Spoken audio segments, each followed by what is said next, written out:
Hello everyone, मैं अनीता ठाकुर और आज हम लोग ग्रेट डिप्रेशन के बारे में पढ़ने वाले हैं जो आपकी हिस्ट्री के थर्ड चैप्टर की 3.4 सेक्शन है। ठीक है, तो इसमें हम लोग पढ़ेंगे कि किस तरह से पूरा वर्ल्ड जो था उन्होंने एक बहुत बड़ी मंदी का सामना किया। मतलब बहुत बड़ी हम लोग बोल सकते हैं डिक्लाइनिंग फेज चल रहा था, जहाँ पर हर एक चीज़ जो थी उसका ना तो ट्रेड हो पा रहा था, ना प्रोडक्शन थी, ना डिमांड थी, ना कंजप्शन हो रही थी। किसी भी तरह का ट्रेड या किसी भी तरह की जो मतलब जिससे हम लोग कह सके कि हम अपने कंफर्ट्स को अर्न कर सकते हैं, ऐसी कोई भी चीज़ उस टाइम पर नहीं चल रही थी। और ये जो ग्रेट डिप्रेशन था उसको पूरे वर्ल्ड ने फेस किया था।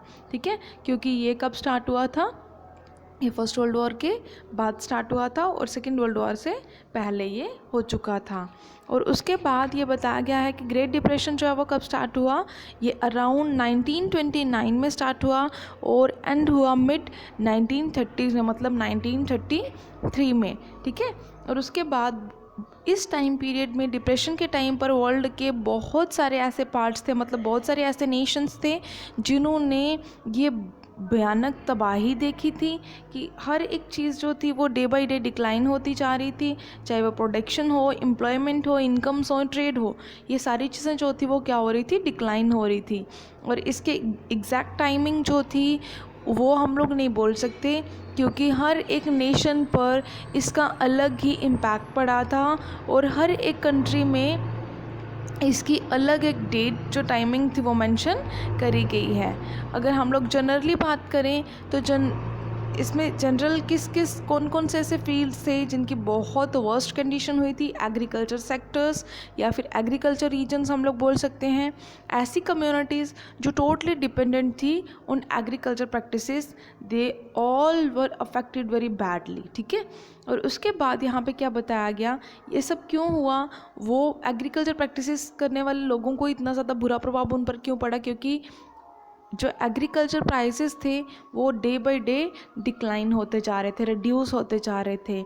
और ये सब जो था वो बहुत देर तक चलता रहा, जिससे कि इंडस्ट्रियल गुड्स जो थे उनके प्राइसेस जो थे वो इंक्रीज़ होना स्टार्ट हो गए।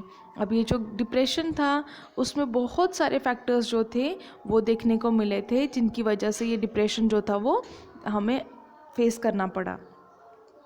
जैसे कि आप लोग ऑलरेडी पढ़ चुके हो, जब वर्ल्ड वॉर चल रहा था उस टाइम पर बहुत ज़्यादा मतलब इकोनॉमी जो थी वो वीकन हो चुकी थी।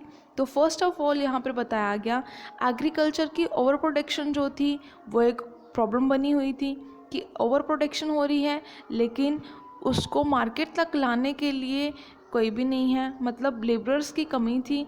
देन उसके बाद यहाँ पर क्या बताया गया, एग्रीकल्चर प्राइसेस जो थे वो डे बाय डे डिक्लाइन होते चले गए, जिससे कि क्या होना शुरू हो गया, एग्रीकल्चर प्रैक्टिसेस करने वाले लोग जो थे, पीजेंट्स जो थे, फार्मर्स जो थे, वो उनको बहुत बुरा इफेक्ट पड़ा उनकी लाइफ स्टॉक पे। ठीक है, जिससे क्या हुआ, एग्रीकल्चर इनकम जो थी वो डिक्लाइन हो गई। अब फार्मर्स जो थे उन्होंने कहा कि हम लोग को क्या करना होगा, अपनी प्रोडक्शन को ज़्यादा से ज़्यादा इन्हांस करना होगा, एक्सपैंड करना होगा। तो अब उन्होंने और ज़्यादा मार्केट्स लगाने शुरू कर दिए, लेकिन उनकी जो इनकम थी वो बहुत ही कम हो गई। आप लोगों को तो अच्छी तरह से पता है कि अगर एक ही प्रोडक्ट को प्रोड्यूस करने के लिए अलग अलग तरह की प्रोडक्शन करी जाएगी तो क्या होगा, प्राइजेस जो है वो ऑटोमेटिकली डाउनवर्ड चले जाएंगे। ठीक है, और उसके बाद क्या हुआ, अब ये जो मार्केट था वो तो उसको तो बहुत मतलब बुरा प्रभाव पड़ा उस पर।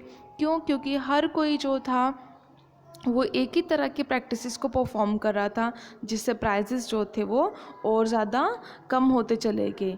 जिससे हम लोगों ने देखा अब ये जो बायर्स हैं उन्होंने क्या करना शुरू कर दिया, उन्होंने भी कम से कम ये जो मतलब ग्रेन्स थे उनको ख़रीदना शुरू कर दिया, उन कम से कम ख़रीदते थे वो, जिससे कि ये जो एग्रीकल्चर प्रैक्टिसेस करने वाले फार्मर्स और पीजेंट्स थे उनकी जो उनके प्रोडक्ट्स होते, उन्होंने जो भी प्रोड्यूस किया होता, जो उनकी ग्रेन्स होती, वो उनके फॉर्म्स में ही मतलब ख़राब होना शुरू हो गई। सेकेंड यहाँ पे फैक्टर बताया गया है कि मिड 1920s में देखा गया कि बहुत सारी कंट्रीज़ जो थी वो अब किस में मतलब इन्वेस्ट कर रही थी, फाइनेंस इन्वेस्ट कर रही थी, मतलब पैसा दे रही थी दूसरों को लोन्स पर। लाइक कौन से नेशन की बात कर रहे हैं हम लोग? यूएस की बात कर रहे हैं।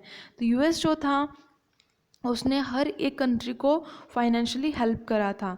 ये इतना इजी नहीं था कि उसने मतलब हर एक कंट्री को लोन प्रोवाइड करे हैं, और फाइनली उसने खुद ज्वाइन भी करा था फर्स्ट वर्ल्ड वॉर में। तो यूएस जो था ऑल ओवर द वर्ल्ड वो एक मनी लेंडर बन चुका था, ठीक है। और उसके लिए भी एक बहुत बड़ी पैनिक सिचुएशन क्रिएट हो चुकी थी। क्यों?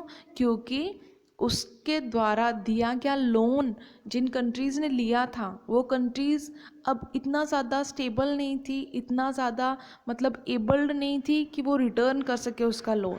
तो फर्स्ट हाफ ऑफ द 1928 में जो यूएस था उसने क्या किया, उसने चेकआउट किया, एक एस्टिमेटम निकाला कि मैंने ओवरऑल कितना पैसा जो है वो लोन्स पर दिया है।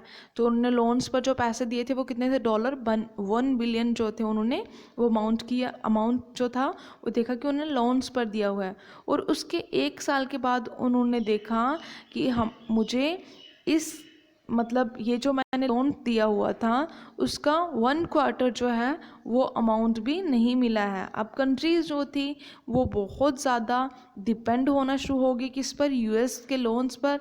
और जिसकी वजह से यूएस को भी बहुत ज़्यादा क्राइसिस फेस करने पड़े, ठीक है। बहुत ज़्यादा शॉर्टेजेस को फेस करना पड़ा। मतलब हम लोग बोल सकते हैं कि फाइनेंशियली यूएस भी थोड़ी देर के लिए वीकन हुआ था, ठीक है। और उसके बाद विथड्रॉल जो था यूएस लोन्स का वो बहुत ज़्यादा वर्ल्ड को अफेक्ट कर रहा था, मतलब बहुत सारे नेशंस को अफेक्ट कर रहा था अलग अलग तरीके से। जैसे ब्रिटेन हो गया, फ्रांस हो गया, उन्होंने किससे हेल्प ली थी? यूएस से हेल्प ली थी, सॉरी ब्रिटेन ने। ब्रिटेन तो ऑल ओवर डिपेंड ही पूरा यूएस पे था।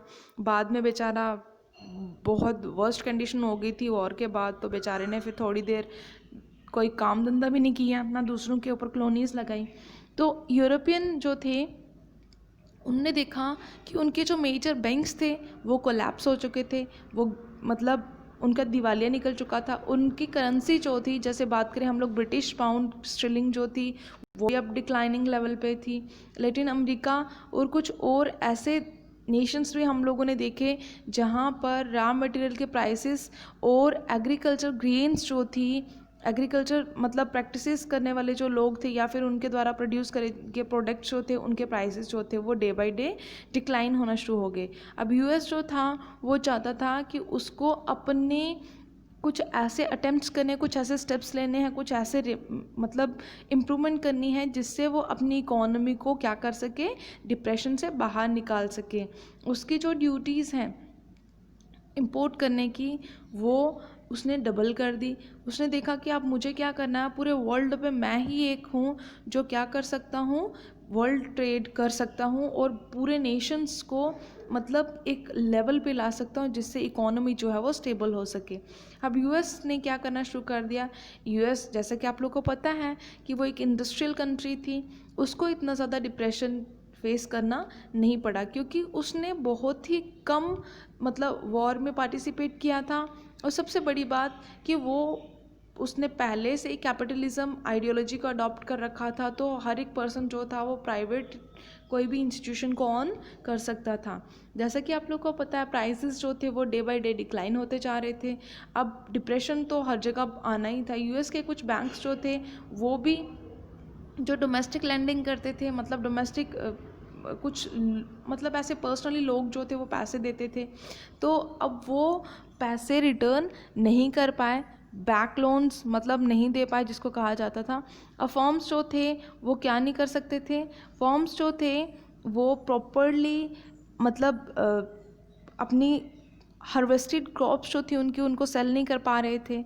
उनके हाउस होल्ड जो वर्क्स थे वो भी रियून होना शुरू हो गए, बिल्कुल ख़त्म हो गए। देन उसके बाद ये जो बिजनेसेस थे वो भी सारे के सारे ठप पड़ गए।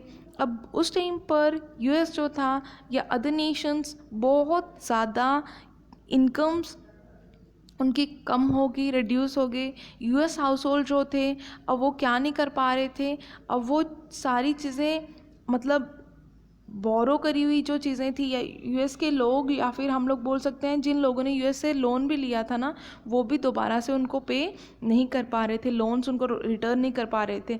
अब कुछ लोग ऐसे थे यूएस में जो इतने फाइनेंशियली मतलब स्टेबल नहीं थे, फाइनेंशियली वो वेल ऑफ नहीं थे, तो उन्होंने भी लोन्स लिए थे यूएस से।